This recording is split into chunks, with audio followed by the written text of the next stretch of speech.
Greetings, humans. I'm Andy. And I'm George. And welcome back to the Windmill full of corpses. It's the big one. It's the big one. It's the title track off of the new Shadow of Intent album, Elegy, which we are way behind checking out info. Also known as the album with the dead people. Yes. And I want to start this out by talking about a different band entirely. So, Persephone released their new album, Metanoia, and I was really hyped to show it off in my new reactions with my new Metanoia t-shirt. Then I realized the Persephone logo isn't on the top. Persephone. We're done here. We can go back to Shadow of Intent. Well, there's actually a parallel we can draw, which is that there's a 3-part monstrous song on that album too. And with that, we should probably get to the song at hand. Okay, so this is Elegy. It's divided in three parts, which I believe are Adapt, Devise, Overcome, which is Shadow of Intent's new badass rendition of Improvise, Adapt, Overcome, as far as I'm concerned. Yes. And it's better, because it's not what everyone does, and that makes things better. Yes. So, this is 13 minutes long. Are you ready? No.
Powers of the one of the with my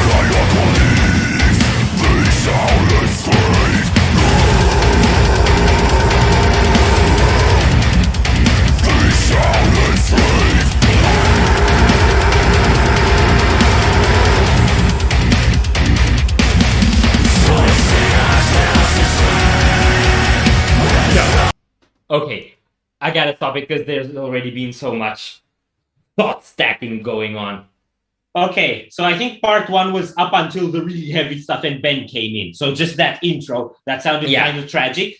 Those were Chris's vocals, I'm pretty sure. I think so, and I was gonna say it was really a surprise to hear those because I don't think we've heard them on any Elegy song so far, on any Dead People song. I'm pretty sure they're on the chorus of From Ruin We Rise and probably a few other places. Mm-hmm. You know better than I do. I haven't gotten back around to them since we did the reactions. I still want to. Okay. That intro was so curious because you had kind of the drum groove was so pronky, genty almost with a bit of a jazzy touch, you know? Mm-hmm. That sort of offbeat, trippy sort of thing. And then the bass, how it was moving along with that was really cool as well. It's atypical to them, but it works in context. So, yeah. Yes. I also really liked what they were doing with the guitar leads on the intro. Mm-hmm. That was a really cool touch. It was almost kind of melancholic and mournful and like slow and taking its time, which is not something I would say Shadow of Intent are known for. Yeah, the intro with the guitar and vocals specifically built that mood, especially so that it could explode when the second part comes in. And about the explosion, build up, build up, build up, build up, stop, hit. That was such a Mick Gordon thing to do. Yes! I didn't think about that, but yes, you are so right. So yeah. Okay, and then the second part, since then we've already got solos and transitions and all sorts of stuff. It is so dynamic and so complex. It's the kind of prog, it's the kind of song that is prog but isn't prog and would scare prog people. Yeah, what I like is that it's kind of,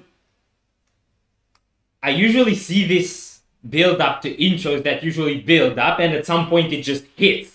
And then it hits kind of. But this one, I feel like it's got gradual moments when it hits a little more. And you're not really sure when the build-up's over. And part of me is worried that it might still be happening. So, Okay. Because that breakdown, when it hit, it didn't feel conclusive. It feels like it's still keeping some tension to be released. So, what are you doing? Well, they do have 9 minutes left to release it, so let's give them a chance to do so. I'm scared. Here we go. Me too.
I'm not going any further.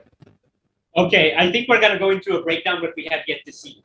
It's so rich, man. It's bringing a lot of the rich dynamics back from Melancholy. I feel this is one that isn't constant like the stuff from Elegy tend to be. What I want to say happened at one point is the internet glitched. And for like 8 seconds, I couldn't hear anything. And I'm pretty sure you'll see my image was frozen. And I was like, oh, damn, we'll have to screw this reaction. But then what happened is I woke up in a blast beat. You didn't hear when the blast beat hit. No, I woke up in the middle of it. Oh. It was so bad, but so good at the same time. I was not thinking there could be something more scary than how that blast beat hit me. I was wrong. Okay, let's talk composition. So, I think we had at least like 4 breakdowns or breakdown-ish patterns that kind of sequenced in between with other stuff in here. One of them was having a lead slapped over it. The other one was kind of genty with cuts, and another one was kind of bringing up the epic orchestral that were then also happening over the blast beat. And I don't even remember what was happening on the fourth one or something like that. But that's how many I could pick up. And I liked all the dynamics that they had going on in between. And I think, well, I don't have the whole structure of the song in my head anymore. But there was this really cool moment that I thought was probably the coolest thing compositionally in the whole song. When you kind of had the dip into the bass and the groove, and you had this clean guitar lead kind of started going on top of it. And then, while that was going on, the bass theme switched to riff and the clean guitar switched to lead, and the whole thing opened up, but it flew into the same composition, and the vocals also layered on top. That was so massive and so epic and so fluent. It's like, yeah, it's like that. Yeah, it's like it makes you cough. And yeah, and then when I saw myself heading into what might potentially be a 5th breakdown, I thought we need a pause. So there's a lot more to unpack than what I could grasp of it from the first listen. But my God, it's so cool. It's so cool. Okay, let's keep going with it. Now they trample the kingdom, into the fields, burn the wrath of forgiveness, seeking a smoldering need. Now is a new fight, helping God with maniacally. They shall enslave.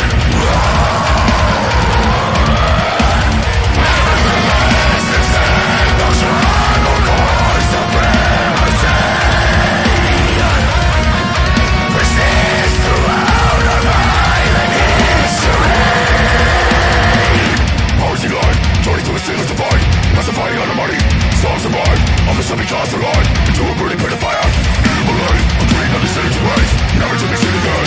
Things divine, this is a brutal lies. Running from me, my left. Birds survive, as the wrong living calls alive. Persecution of my people, songs survive, I'm a semi-tossed alive into a burning pit of fire.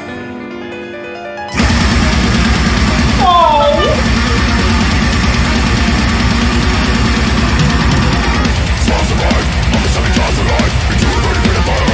Songs survive, I'm a semi-tossed alive into a burning pit of fire.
I think I cried a little.